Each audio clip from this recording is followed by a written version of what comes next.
Hello, my presentation is on fugitive slaves, and my intro is: from 1619 to 1865, slavery existed and many suffered. However, there was one way to break free: escaping. While escaping was one of the most dangerous things to do, many people attempted and failed, but some succeeded and went on to help others. People who escaped slavery risked horrors while attempting to gain their freedom. We should hold them up as heroes and examples today. Escaped slaves are defined as one who escaped slavery, also known as fugitive slaves. And they would escape because they were being abused by their owners, whether they had been beat, starved, overworked, or beat, plus other punishments. They would escape. They would usually escape during the nighttime because you were most likely to get caught in the daytime, so they would escape during the night. And here is a picture of someone escaping slavery, but it was very rare for them to carry a bag because they didn't have any belongings, and this was one of their disadvantages, that they didn't know how to read, write, or they didn't have any money, so they didn't have anything to bring. And they would usually go to somewhere called a safe house, which I drew a picture. It could be a schoolhouse, a church, and here's it again.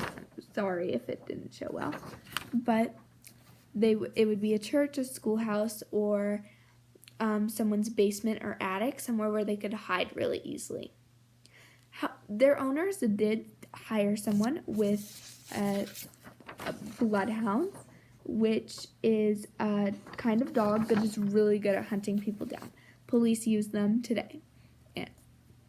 And they would use them to hunt down the slaves, to catch them, and recapture them to bring back to their owners.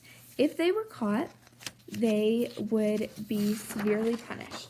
And here's one of the examples of punishment with a whip, of being beat, but they would also be starved, even more overworked, and closely watched.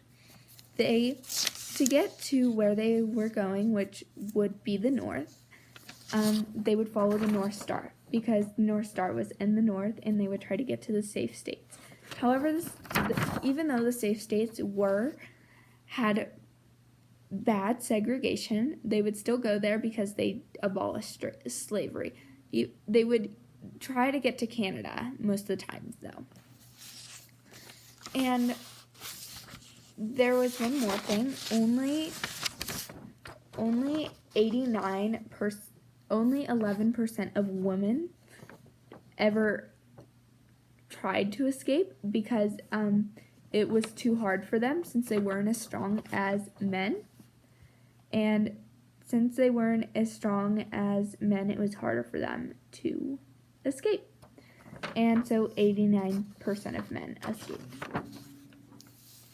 And here's a map of the safe states and the states that had slavery. The teal states are the ones who had slavery, and the blue states are the ones who didn't have slavery. And the white ones are the territories.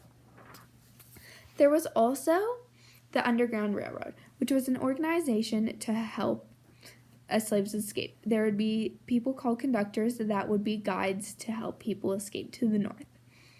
The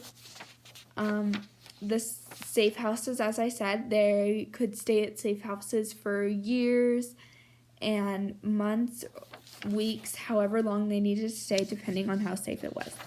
The Underground Railroad had symbols. This means crossroad, this means log cabin, and this one means North Star. And there were many other symbols, but these are the ones that I found. And the conductors, one famous one is Harriet Tubman, which we all know her. And the Underground Railroad existed for many years, but it did come up out from underground because they felt they could help slaves better when they did that. I'm not sure what year that was in. There were also other slaves who had pretty interesting stories. And some of them are Henry Box Brown.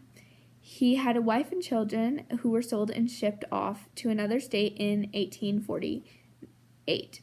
He was born in Virginia. A free black and white shopkeeper helped him think of a plan, which was to ship Henry from Richmond to Philadelphia in a wooden crate that was labeled dry goods. He squeezed himself into a 3 by 2 foot box and went on a journey by wagon, steamboat, and railroad. However, 27 hours in a crate, he finally made it to Philadelphia.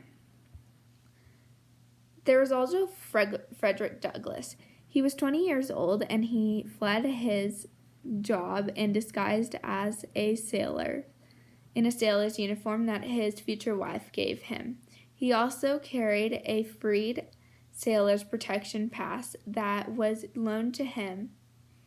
He was praying that the conductor of the steamboat wouldn't notice that he looked nothing like the documents on the documents he had.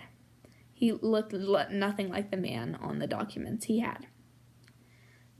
But the captain did not notice, and he experienced more close calls, but eventually made it to the north. And he arrived in New York. He hid in a home of an anti-slavery activist and was a fugitive slave until 1846 when people helped him buy his freedom from his owner. The last one I'm going to talk about is Harriet Jacobs. She was born a slave in North Carolina. Her master was cruel and would not let her marry, and he also sexually harassed her.